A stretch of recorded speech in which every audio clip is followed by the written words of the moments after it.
Good morning and welcome to the channel. We are back with another episode. We're back at the farmhouse. If you've been following along with the series, we've been starting a bathroom renovation in this 150-year-old farmhouse, but there's a lot more going on, so we'll give you a quick update here.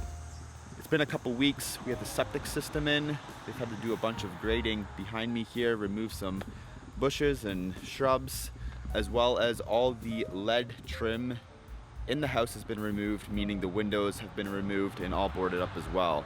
Access looks a little different now because all the lead has been removed, all the windows have been removed because of that, as well as the doors. The front door is still intact, but I have to get through the back door here, which has just been boarded up, the sheet of aspenite.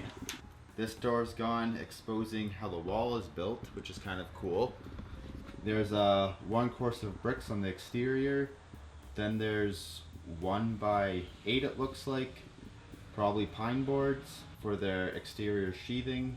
Then there's their studs, and it's balloon framing, so those studs actually go all the way up to the roof, the full 2 stories, which is a little different how we frame today. And on the inside of that framing, there's another 1x8 tongue and groove sheathing, and then there's the lath, then there's the plaster. A lot of multiple layers. It was pretty crazy if that was enough to keep the house somewhat warm. And of course, they weren't that warm, but thick wall. Then you'll notice the beautiful wallpaper, of course. The hidden wallpaper. This was behind Chase for the drainage for the plumbing. But that's pretty much it for the for what they had to do to remove all of that lead trim. To fix that plaster that you saw that was all damaged, especially at the baseboard, down here is a good example.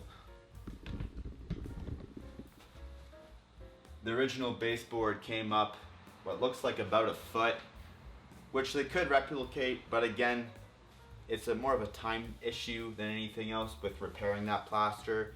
It would be quite difficult. So instead what they're gonna do is apply 1/4-inch drywall on the perimeter of each room and do like a wainscot. That will cover up this baseboard, all the damaged plaster that's around the bottom mostly, rather than take the time to actually fix that plaster, which would probably take 3 times as long as adding all this wainscot that will just cover it. So it's a good idea to save some time and money in that, and they can move things along nicely. Okay, we'll grab a light, it's a little dark, and make our way to the bathroom.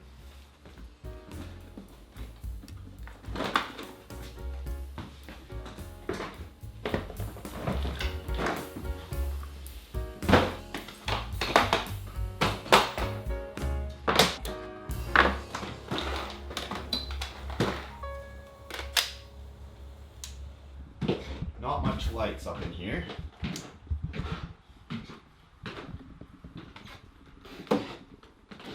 Again, wainscot up here will fix all that baseboard. You'll see they've started to put the trim on. There's the door we opened up into the attic.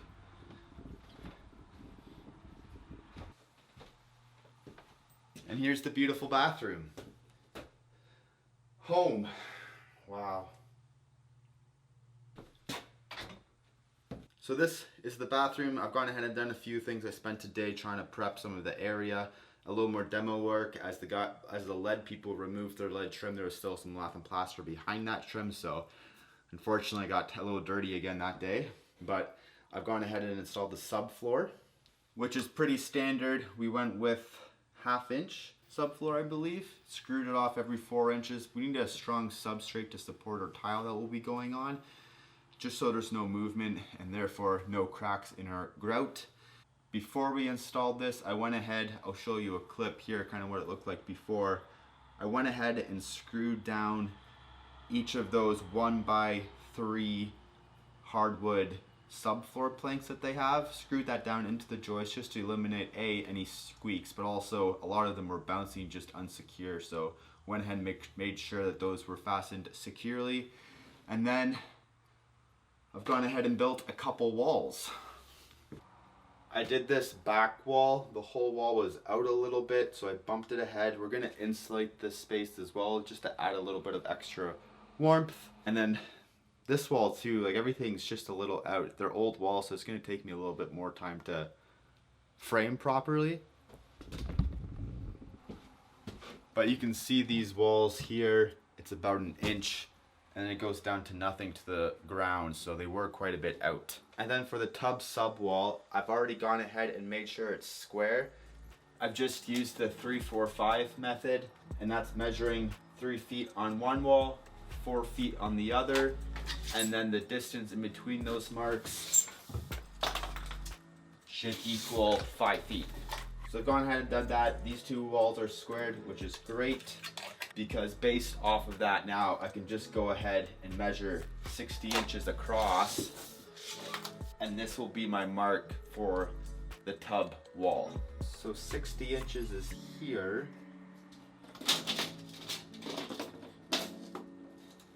Just go ahead and connect this line so there's no confusion.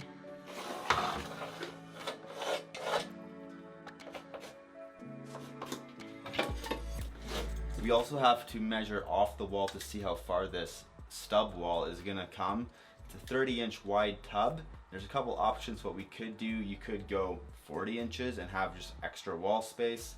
You could go 30.5. You could go bare minimum. Because we have the toilet going into this cubby in between the window and the stub wall, I don't want to go too far, but I do like going a few inches past the width of my tub. That allows me to tile down to the ground and just provides a better space for water not to escape and make a mess everywhere else. So I think I'll go 34 inches. We'll see where that takes me.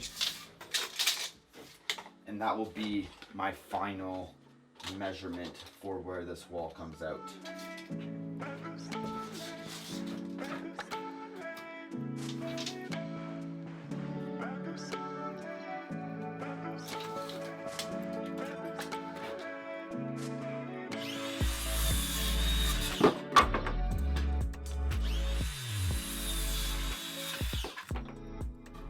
Here are my top and bottom plate, and because there's not much room in this bathroom, I'm gonna build it in place rather than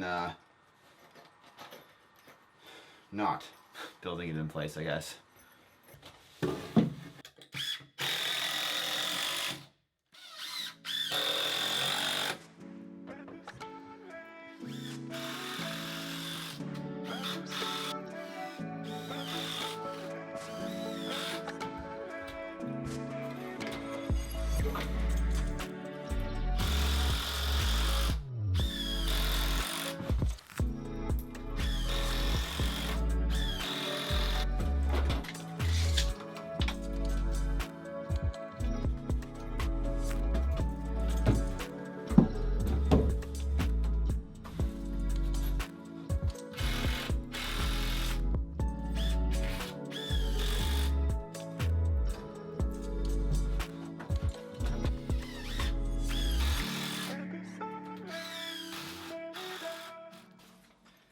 And in the off chance that the plumber does have to move this stud, I'll put the screws accessible rather than screwing them in this short gap where you can't really get a driver in.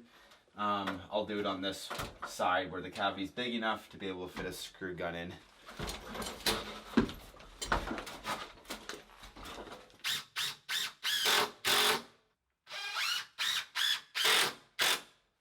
And thinking a bit ahead into the future, I'm gonna add this stud here, the full length of this wall, to stiffen up this end, which is a great idea, of course, but also to act as blocking for future grab bars, or even in case they want to change, or they change their minds and they want to do a glass door, there'll be solid backer in here for them to do that. So I'm gonna add that because it's easier now than later.